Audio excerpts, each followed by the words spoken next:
Banda Aceh, anggota DPR Aceh, DPRA, Asrizal Asnawi berencana melaporkan pemilik akun Twitter @pendakimagelang ke Mabes Polri terkait ujaran kebencian.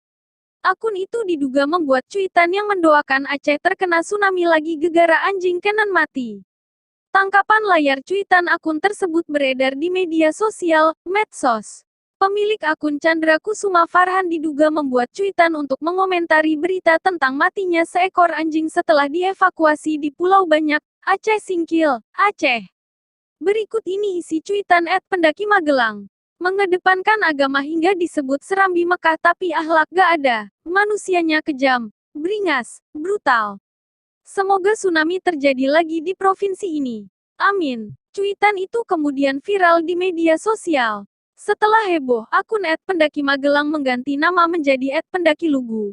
Besok saya bersama masyarakat Aceh dan mahasiswa Aceh yang ada di Jakarta insya Allah akan melaporkan akun Twitter Chandra Kusuma Farhan @pendakimagelang yang kemudian diubah menjadi @pendakilugu ke Mabes Polri. Kata Asrizal kepada Detikcom, Selasa, tanggal 26 Oktober tahun 2021.